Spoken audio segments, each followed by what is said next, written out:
Fast track 24 ஆண்டு அனுபவம், 24 நகரங்களில் 24 மணி நேரமும் உங்கள் சேவையில். உங்கள் ஆதரவிற்கு நன்றி. உதகை கொடைக்கானலில் இ-பாஸ் நடைமுறையால் போக்குவரத்து நெரிசல் குறையும் என்றும் விடுதி கட்டணங்கள் கட்டுக்குள் இருக்கும் என்றும் பொதுமக்கள் தெரிவிக்கின்றனர். அதே நேரத்தில் இ-பாஸ் நடைமுறை தங்களது வாழ்வாதாரத்தை பாதிக்கும் என வணிகர்கள் கூறுகின்றனர். இ-பாஸால் ஏற்படும் சாதக பாதகங்கள் என்ன என்பதை செய்தியாளர் பார்வையில் விளக்குவதற்காக செய்தியாளர் மகேஷ் இணைந்திருக்கிறார். மகேஷ், இந்த இ-பாஸ் நடைமுறையால் வியாபாரிகள் என்னென்ன கஷ்டங்களை சந்திக்கப் போவதாக தெரிவித்திருக்கிறார்கள், மேலும் பயணிகள் என்னென்ன நன்மைகள் நேரிடும் என்று கூறியிருக்கிறார்கள்?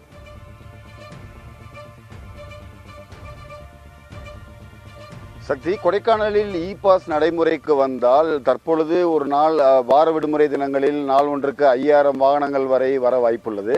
ஆனால் இ-பாஸ் நடைமுறைப்படுத்தப்பட்டால் அந்த வாகனத்தின் அளவு வெகுவாக குறைக்கப்படும் என எதிர்பார்ப்பதால் இங்குள்ள வணிகர்களும் வியாபாரிகளும் தங்களுடைய வாழ்வாதாரம் வெகுவாக பாதிக்கும் என அச்சமடை.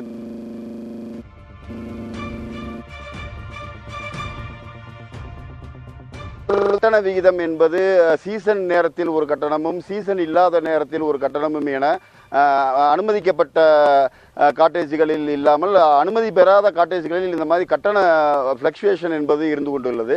அனுமதிக்கப்பட்ட காட்டேஜ்கள் வருடம் முழுவதும் எப்பொழுதும் நிலையான கட்டணமாகவே உள்ளது. இந்த வணிகர்களுடைய எதிர்பார்ப்பு இ-பாஸ் முறையில் இங்குள்ள விடுதிகளினுடைய எண்ணிக்கையின் அளவிற்கு ஏற்ப சரியான அளவை தேர்ந்தெடுத்து வாகனங்களை உள்ளே அனுமதித்து சுற்றுலா பயணிகளை சுற்றுலா தலங்களை பார்வையிடவும் இங்கு தங்குவதற்கு தேவையான முறையான கட்டமைப்பு வசதிகளை ஏற்படுத்த வேண்டும் என்றும் கோரிக்கையாக வைக்கின்றனர். சக்தி, விவரங்களுக்கு நன்றி மகேஷ். உதகை கொடைக்கானலில் இ-பாஸ் நடைமுறை மே 7ஆம் தேதி முதல் அமல்படுத்த வேண்டும் என்று சென்னை உயர்நீதிமன்றம் உத்தரவிட்டுள்ள நிலையில் சுற்றுலா பயணிகள் இதற்கு வரவேற்பு அளித்திருக்கிறார்கள். மேலும் வணிகர்கள் இதனை எதிர்க்கிறார்கள்.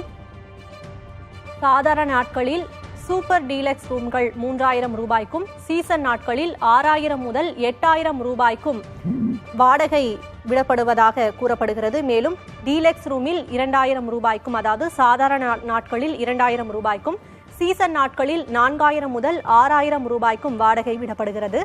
சாதாரண அறைகள் சாதாரண நாட்களில் 1200 ரூபாய்க்கும், சீசன் நாட்களில் 2000 முதல் 4000 ரூபாய்க்கும் வாடகைக்கு விடப்படுகிறது. இதனை தடுக்கவே இ-பாஸ் நடைமுறை அமலுக்கு வர வேண்டும் என்று சென்னை உயர்நீதிமன்றம் உத்தரவிட்டிருக்கிறது.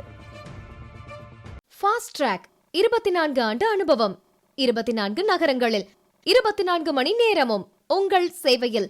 உங்கள் ஆதரவிற்கு நன்றி.